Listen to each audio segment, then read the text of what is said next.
Assalamu alaikum. Welcome to Science Emporium. In today's lecture, we will be discussing question number 7 of HRK Volume 1, Chapter number 1, which states that name several repetitive phenomena occurring in nature that could serve as reasonable time standards. That is कि आपने कुछ ऐसे phenomena के बारे में बताना है जो कि नेचर में अकर करते हैं जो कि आपके पास सर्व करें as reasonable time standards. So let's begin with the answer. So there are several natural phenomena that occur at regular intervals and could in theory serve as standards for measuring time. हमारे पास ऐसी several natural phenomena मतलब कई natural phenomena हमारे पास nature में मौजूद हैं जो कि हमारे पास रेगुलर इंटरवल्स पे अकर करती हैं और वो हमारे पास स्टैंडर्ड ऑफ टाइम के तौर पर सर्व कर सकती हैं. Here are some of the most consistent and widely recognized. ठीक है, जो मोस्ट कंसिस्टेंट और वाइडली रिकॉग्नाइज्ड फिनोमिनाज है जिनको हम as a standard of time use कर सकते हैं वो हमारे पास लिस्टेड है below. So the first naturally occurring phenomena that can serve as the standard of time is the Earth's rotation. आपको बहुत अच्छे तरीके से मालूम है कि आपका जो अर्थ है वो अपनी एक्सिस पे जो अपनी रोटेशन कंप्लीट करता है तो वो 24 घंटों में कंप्लीट करता है यानी कि अप्रोक्सीमेटली वो 24 आवर्स लेता है टू कंप्लीट इट्स रोटेशन. अब ये जो 24 आवर्स है ये आपके पास डिफाइन करती है the length of a day. अब लेंथ ऑफ अ डे से क्या मतलब है कि आपका दिन कितने टाइम तक चलेगा. ठीक है, कितने टाइम तक चलता है, 24 घंटे तक चलता है. तो मतलब कि अर्थ की जो रोटेशन है which is actually a natural phenomena वो आपके पास सर्व कर रही है एज अ टाइम स्टैंडर्ड. ठीक है, अब आपके पास क्या है कि जो अर्थ रोटेशन है वो आपके पास स्लो डाउन हो रही है gradually due to the tidal friction. Tidal friction आपके पास क्या चीज़ है उसको हम आगे जाके डिस्कस करेंगे. फिलहाल आप ये चीज़ समझ लो कि आपकी जो अर्थ रोटेशन है वो आपके पास टाइडल फ्रिक्शन की वजह से स्लो डाउन हो रही है जिसकी वजह से ऑब्वियसली आपका जो 24 आवर्स का दौरानिया है वो चेंज होगा. ठीक है, वो रिड्यूस हो जाएगा. लेकिन आपके पास चूंकि इसमें एज सच कोई मेजर चेंज नहीं आ रहा तो हम इसको still as a standard of time use करते हैं. आप अगर अभी के अपडेटेड टाइम को देखेंगे of the earth's rotation about its axis तो वो आपके पास 23 पॉइंट समथिंग आवर्स आएंगे. ठीक है, क्योंकि टाइडल फ्रिक्शन की वजह से जो अर्थ की रोटेशन है वो स्लो डाउन हो रही है. इन टर्न आपके पास जो डे की लेंथ है वो भी डिक्रीज हो रही है. ठीक है, लेकिन वो इतना बड़ा चेंज नहीं है कि हम उसको एज अ स्टैंडर्ड यूज ना करें. तो इसलिए हम लेंथ ऑफ द डे जो है उसको डिफाइन करते हैं by the rotation of earth which is 24 approximately 24 hours. जो सेकंड हमारा नेचुरली अकरिंग फिनोमेना है that can serve as a reasonable time standard is the earth's orbit around the sun. आपको पता है कि अर्थ जो है वो सन के अराउंड क्या करता है, ऑर्बिट करता है, सन के अराउंड रिवॉल्व करता है. तो अब आपके पास जब अर्थ सन के अराउंड चक्कर काटता है तो वो ऑब्वियसली किसी स्पेसिफिक अमाउंट ऑफ टाइम में करेगा. वो जो आपके पास टाइम होता है वो 365.6.25 डेज होते हैं. ठीक है, अप्रोक्सीमेटली. ठीक है, एग्जैक्ट ऑब्वियसली आपको नहीं पता, चेंजेस आती हैं जैसे कि अभी हमने ऊपर अर्थ रोटेशन में डिस्कस किया कि टाइडल फ्रिक्शन की वजह से अर्थ की रोटेशन जो स्लो डाउन हो रही है. तो इसलिए हम ये नहीं कह रहे कि एग्जैक्ट 24 आवर्स बट हम कह रहे हैं अप्रोक्सीमेटली 24 आवर्स आपके पास लेंथ ऑफ अ डे होती है. इसी तरह जो अर्थ सन के अराउंड ऑर्बिट कर रहा है तो इसका भी जो आपके पास टाइम होगा वो अप्रोक्सीमेटेड टाइम होगा क्योंकि ऑब्वियसली यहाँ पे भी आपके पास कुछ एक्सटर्नल फैक्टर्स आ सकते हैं जिसकी वजह से ये जो फिनोमिना है वो एग्जैक्ट मतलब टाइम पे कंप्लीट ना हो. तो हम कहेंगे कि आपके पास जो अर्थ ऑर्बिट करता है अराउंड द सन वो आपके पास 365.25 डेज अप्रोक्सीमेटली लेता है टू डू सो. और ये जो आपके पास 365.25 डेज है ये आपके पास डिफाइन करती है लेंथ ऑफ अ ईयर. ठीक है, अब आपके पास जो ये पीरियड है जो 365 डेज का पीरियड होता है इसको सिग्निफिकेंस हासिल है for calendars and agricultural cycles. ठीक है, कैलेंडर्स में भी आप देखते हो आपके पास 365 डेज के ऊपर बेस्ड आपके मंथ्स बने हुए होते हैं. ठीक है, 12 मंथ्स है जिनमें आपके टोटल जो डेज आते हैं वो 365 डेज आते हैं. ठीक है, इसी तरह आपके जो एग्रीकल्चरल साइकिल्स होते हैं उनमें भी इसी को यूज किया जाता है एज अ स्टैंडर्ड. ठीक है, इसके अलावा आपको पता है जैसे हमने अर्थ रोटेशन में कहा था कि टाइडल फ्रिक्शन की वजह से इट इज स्लोइंग डाउन, इसी तरह जो आपकी अर्थ ऑर्बिटिंग होती है अराउंड द सन वो भी आपके पास इन्फ्लुएंस हो सकता है due to the gravitational influences from the other planets. Obviously जो अर्थ एंड सन का आपके पास सिस्टम है वो आपके पास एक आइसोलेटेड सिस्टम नहीं है बल्कि वहाँ पे आपके पास जो बाकी आपके पास मून है, प्लैनेट्स हैं, स्टार्स है, एस्टेरॉइड्स है, मतलब जितनी भी स्पेस एंटिटीज है उनकी भी वो भी इनके साथ इंटरेक्शन में आती है और उनकी भी अपनी कोई ग्रेविटेशनल फील्ड होती है जो कि आपकी मोशन को, अर्थ के मोशन को अराउंड दी सन इन्फ्लुएंस कर सकती है. ठीक है, लेकिन जो ऑर्बिटल स्पीड होता है वो आपके पास रिलायबल टाइम स्टैंडर्ड रहता है. इसीलिए हम जो अर्थ का ऑर्बिट होता है अराउंड द सन जो कि आपके पास 365 डेज में कंप्लीट होता है उसको हम एज अ स्टैंडर्ड लेते हैं for defining length of a year. Okay, so the next is lunar phases, जिसको हम यूज करते हैं टू डिफाइन मंथ, ठीक है, the length of month. Now the moon orbit around the earth results in a cycle of phases. जब moon आपके पास अर्थ के around orbit करता है तो वो एक साइकिल ऑफ फेजेस उसका रिजल्ट निकलता है, ठीक है ना। यानी कि मून जो है वो एक साइकिल ऑफ फेजेस से गुजरता है। पहले न्यू मून होता है, फिर वो धीरे धीरे धीरे उसका जो साइज होता है वो बड़ा होता जाता है, एंड देन हमारे पास फुल मून आ जाता है। ऑब्वियसली मून जो है आपको पता है उसकी अपनी लाइट नहीं है। वो जो आपके पास दिख रहा होता है हमें moon at night, that is all because of the sunlight falling on it, ठीक है।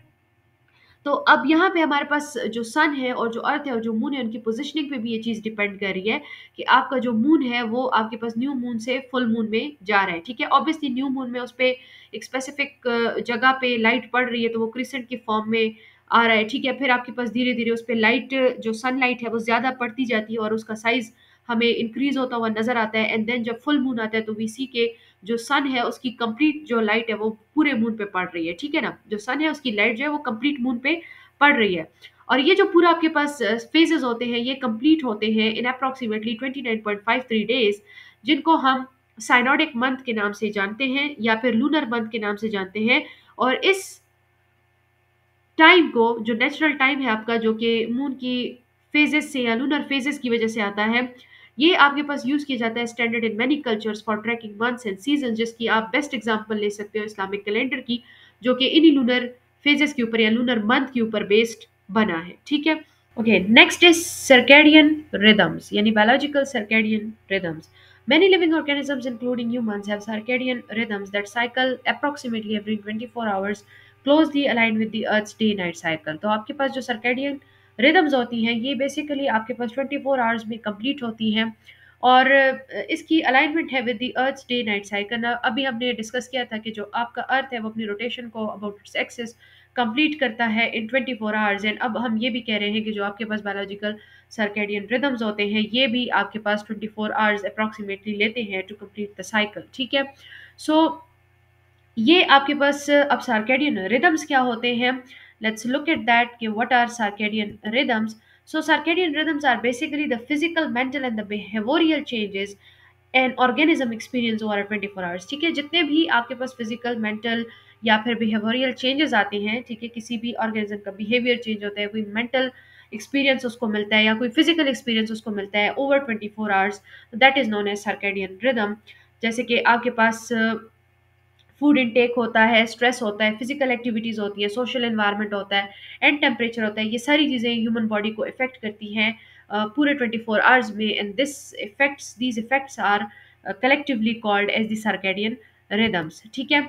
अब ये जो आपकी सर्केडियन रिदम्स होते हैं इनको जो है हम प्रिसाइज टाइम कीपिंग के तौर पे तो नहीं यूज़ कर सकते, लेकिन ये आपके बायोलॉजिकल टर्म्स में नेचुरल क्लॉक्स के तौर पर यूज़ किए जाते हैं। Okay, next is heartbeat. So, in animals, particularly mammals, the heartbeat provides a relatively consistent rhythm. While it varies with age, health, and physical activity, the heartbeat can be used as a personal time standard in some context, such as tracking exercise intensity or physical responses over time. आपके पास क्या है, basically जो heart beat होती है specially जो mammals की होती है वो आपके पास एक कंसिस्टेंट रिदम आपको प्रोवाइड करती है, ठीक है।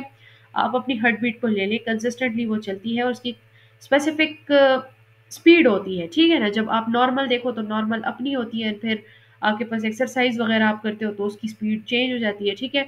सो एक प्रॉपर रिदम के साथ वो चलती है, ठीक है, नॉर्मली। जबकि आपके पास एज के साथ, हेल्थ के साथ और कोई भी आप फिजिकल एक्टिविटी करते हो उसके साथ आपकी जो हार्ट बीट होती है वो वेरी करती है, लेकिन स्टिल इसको as a personal time standard आप यूज़ कर सकते हो इन मैनी कंटेक्स्ट। कौन सी कंटेक्स्ट में कि जब आप फिजिकल एक्टिविटी कर लो, यानी कि आप कोई एक्सरसाइज करते हो, रनिंग करते हो, ठीक है, कुछ भी आप ऐसी फिजिकल एक्टिविटी करते हो तो उसके बाद आप देखते हो कि आपकी जो हार्ट बीट होती है वो फास्ट हो जाती है, और वो डिपेंड करती है कि आपने कितनी ज़्यादा एक्टिविटी की है। आप ज़्यादा एक्सरसाइज करते हो तो ज़्यादा फास्ट होती है, कम एक्सरसाइज करते हो तो कम फास्ट रेट से वो बीट करती है, ठीक है। तो उस रिदम से आपको पता चल जाता है कि आपने कितने टाइम तक एक्सरसाइज किया, आपने कितने टाइम तक अपनी फिजिकल एक्टिविटी की है, ठीक है ना। तो आप हार्ट बीट की हेल्प से अपनी जो एक्टिविटीज़ हैं उनको ट्रैक कर सकते हो, ठीक है, यानी कि इसको as a personal time standard आप यूज़ कर सकते हो, ठीक है। Obviously it is not accurate as it is said कि ये आपके पास वेरी करता है with age and health and physical activities. but still we can use it as a personal time standard. Next is atomic vibrations और cesium atomic clocks, ठीक है। Okay ये जो आपके पास atomic vibrations है, ये आपके पास particularly hyperfine transition frequencies हैं of cesium 133 atoms, जो कि exceptionally precise time standard है, ठीक है ना। आपने अगर मेरे पिछले लेक्चर्स देखे होंगे रिलेटेड टू दीज क्वेश्चंस, तो उधर मैंने आपको ये चीज़ बताई थी कि आपका जो स्टैंडर्ड ऑफ टाइम है विच इज़ सेकंड, उसको हम डिफाइन करते हैं by the atomic vibrations of caesium 133 atoms, ठीक है ना। तो ऑब्वियसली अगर हम इसको यूज कर रहे हैं टू डिफाइन अ स्टैंडर्ड, तो it means that it is highly accurate and precise, ठीक है। और ये आपके पास कंसिस्टेंट होता है, ठीक है। इसके अलावा इसके ऊपर कोई भी इन्वायरमेंटल फैक्टर्स या इन्वायरमेंटल चेंजेस का इसके ऊपर कोई इम्पैक्ट नहीं होता। जिस तरह से आपने अभी नेचुरल साइकिल्स पढ़े हैं, जैसे हमने रोटेशन ऑफ अर्थ पढ़ा, अर्थ ऑर्बिट अराउंड दी सन पढ़ा, ठीक है।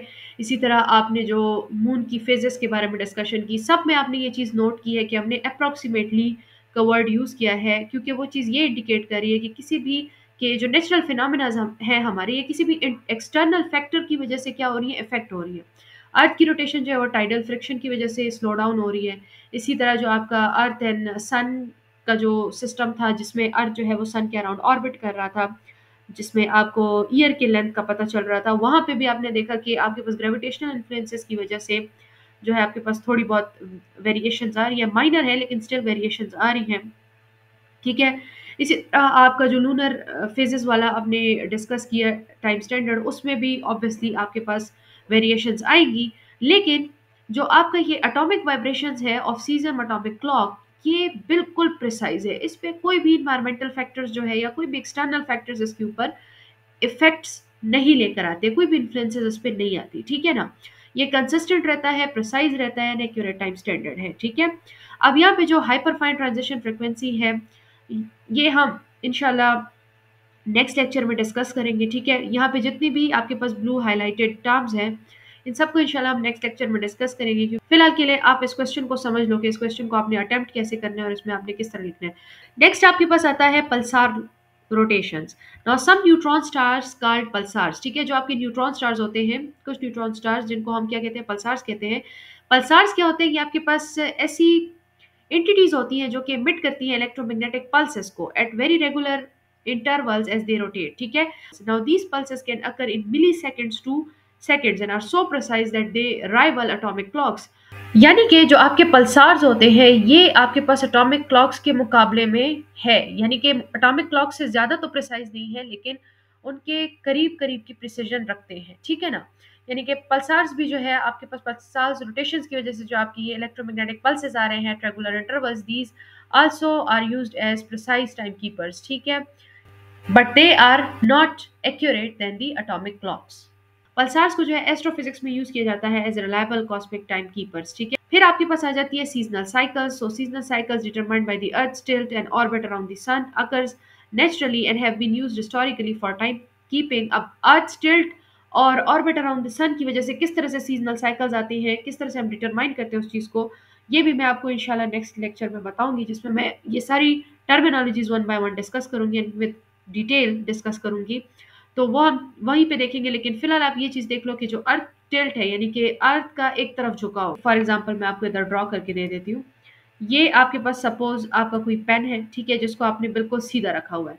अब टिल्टेड का क्या मतलब है कि आपने उसको जरा किसी एंगल से रख दिया है इस तरह, ठीक है ना। तो अब ये आपके पास टिल्टेड है, तो अर्थ जो है ना वो इस तरह से टिल्ट हो जाता है, तो उसकी वजह से आपके पास जो सीजनल साइकिल्स होते हैं उनकी डिटर्मिनेशन की जाती है, which occurs annually and have been used historically for timekeeping. While influenced slightly by long-term climate variations, they remain fairly reliable for marking annual cycles, ठीक है। ये स्लाइटली आपके पास अगेन इन्फ्लुएंस होती हैं, मतलब ये भी प्रिसाइज नहीं है। आपके पास लॉन्ग टर्म क्लाइमेट वेरिएशंस की वजह से ये आपके पास क्या होती है, इन्फ्लुएंस होती है जो अर्थ का टिल्ट है और जो ये सीजनल साइकिल्स हैं, लेकिन स्टिल इनको यूज किया जाता है फॉर मार्किंग एनुअल साइकिल्स। फिर आपके पास आ जाती है tidal cycles. So tides caused by the gravitational interaction between the earth, moon and the sun follow predictable cycles about 12 hours for high to low tide. While these cycles vary by location and are influenced by lunar phases, they provide a short term repetitive time measure in coastal areas, ठीक है। तो जो tides हैं वो आपके पास किस चीज़ की वजह से काज करती है, वो आपके पास अर्थ, मून एंड सन की ग्रेविटेशनल इंटरेक्शन की वजह से काज करती है, ठीक है। आपके पास कभी लो टाइड होती है, कभी हाई टाइड होती है, ये हर 12 आवर्स में होती है, ठीक है। पहले 12 आवर्स आपके पास अगर हाई टाइड थी तो नेक्स्ट 12 आवर्स अब आपके पास लो टाइड होगी, ठीक है। तो अब ये अच्छा, टाइडल साइकिल्स जो है ये भी आपको समझ आ जाएगी जब मैं आपको टाइडल फ्रिक्शन समझाऊंगी, ठीक है। वहां पे हम पहले टाइडल साइकिल को डिस्कस करेंगे, फिर टाइडल फ्रिक्शन को डिस्कस करेंगे, ठीक है। तो नेक्स्ट जो मेरा लेक्चर होगा उसको मस्ट देखिएगा in order to understand these terminologies, ठीक है। अब ये जो साइकिल्स होते हैं ये वेरी करते हैं by location and by the influence of lunar phases, ठीक है। लेकिन ये आपके पास short term repetitive time provide करती है आपको, ठीक है। अगेन आपके पास ये एक ऐसा नेचुरल फिनोमेना है जो जिसमें वेरिएशन आ रही है ड्यू टू सम इन्फ्लुएंसेस। तो आपके पास वेरिएशन तो आ रही है लेकिन फिर भी आप इसको as a time standard use कर रहे हो। Okay, so the next one is geological processes, the magnetic reversals. तो बेसिकली यहाँ पे आपके पास क्या होता है, जियोमैग्नेटिक रिवर्सल होता है। जियोमैग्नेटिक रिवर्सल का क्या मतलब है, geo means earth, magnetic means magnetic poles and reversal means switching. तो बेसिकली आपके पास जो अर्थ के मैग्नेटिक पोल्स होते हैं वो स्विच कर जाते हैं। ये बहुत लेस फ्रीक्वेंटली होता है, मतलब ये ऐसा नहीं है कि रोज रोज आपके पास जो पोल्स हैं वो आपके पास स्विच हो जाते हैं, नहीं, ये आपके पास 100,000 ईयर्स में अकर करता है, ठीक है ना। लेकिन इसको आप यूज कर सकते हो as markers of time for understanding the earth history. Earth की हिस्ट्री को समझने के लिए आप इसको यूज कर सकते हो। इसके अलावा आपके पास जो है इनको यूज किया जाता है to study geological and evolutionary events. अब ये जो जियोमैग्नेटिक रिवर्सल है इस पे भी मैं आपको इंशाल्लाह नेक्स्ट लेक्चर में समझाऊंगी कि ये आपके पास होता बेसिकली क्या है। तो नेक्स्ट लेक्चर आप मिस मत कीजिएगा, वहां पे आप बड़ी इंटरेस्टिंग फिनोमिनास को देखेंगे, ठीक है, और हम स्टडी करेंगे उनको। जियोमैग्नेटिक रिवर्सल काफी इंटरेस्टिंग है और ये किस तरह अकर करता है और क्यों अकर करता है ये इंशाल्लाह हम नेक्स्ट लेक्चर में डिस्कस करेंगे, ठीक है। कंक्लूजन में हम कह सकते हैं कि each of these phenomena has varying degrees of regularity and precision, making some more suitable as time standards than others. For the most precise measurements, atomic vibrations and pulsar rotations are considered among the most reliable, while daily, annual, and lunar cycles provide practical time standards that are meaningful in everyday life. ठीक है। अब ये जो हमारे पास हर एक phenomena में हमने देखा है कि आपके पास varying degrees of regularity and precision आ रही थी, कुछ ज्यादा प्रिसाइज है तो कुछ कम प्रिसाइज है। तो आपके पास जो मोस्ट प्रिसाइज मेजरमेंट्स आप करते हो फॉर द टाइम वो आप एटॉमिक वाइब्रेशंस या पल्सार रोटेशन से कर सकते हो। पल्सार रोटेशन को आप अपनी एस्ट्रोफिजिक्स में यानी कि कॉस्मिक टाइम कीपिंग के लिए यूज कर सकते हो, जबकि जो एटॉमिक वाइब्रेशंस हैं उनको आप यहीं पे अर्थ पे भी अपनी टाइम कीपिंग के लिए यूज कर सकते हो, लेकिन ये आपको प्रिसाइज टाइम देंगे। जबकि अगर आप और ये मोस्ट रिलायबल भी है। इसके अलावा अगर आप अपने डेली, एनुअल, लूनर साइकिल्स की बात करें तो वो आपके पास प्रैक्टिकल टाइम स्टैंडर्ड्स है और एवरीडे लाइफ के लिए मीनिंगफुल है, ठीक है। तो बहुत सारी हमने नेचुरल फिनोमिना डिस्कस किए जिनको हम यूज कर सकते हैं, जो कि सर्व कर सकते हैं एज रीजनेबल टाइम स्टैंडर्ड्स। तो यहाँ पे हम अपना आज का लेक्चर खत्म करते हैं। इंशाल्लाह नेक्स्ट लेक्चर में हम जितने भी यहाँ पे ब्लू हाईलाइटेड टर्मिनोलॉजीज थी, जैसे कि जियोमैग्नेटिक रिवर्सल है, आपके पास सीजनल साइकिल्स है, इसके अलावा आपके पास पल्सार्स है, हाइपरफाइन ट्रांजिशन फ्रीक्वेंसी है, ठीक है। वैसे पल्सार्स की तो हमने डेफिनेशन देख ली है, ज़्यादा डिटेल में जाने की ज़रूरत नहीं है, लेकिन लेट्स सी। फिर आपके पास हमने देखा कि साइनोटिक मंथ क्या होता है, ग्रेविटेशनल इन्फ्लुएंसेस किस तरह से आपके पास टाइम में वेरिएशन लेकर आ सकती है, और टाइडल फ्रिक्शन क्या होती है। इन सब को इंशाल्लाह वन बाय वन हम नेक्स्ट लेक्चर में डिस्कस करेंगे, तो उस लेक्चर को मिस मत कीजिएगा in order to get full understanding of this question number 7। So मिलती हूँ मैं आपसे नेक्स्ट लेक्चर में। टिल देन टेक केयर, अल्लाह हाफिज एंड थैंक्स फॉर वॉचिंग।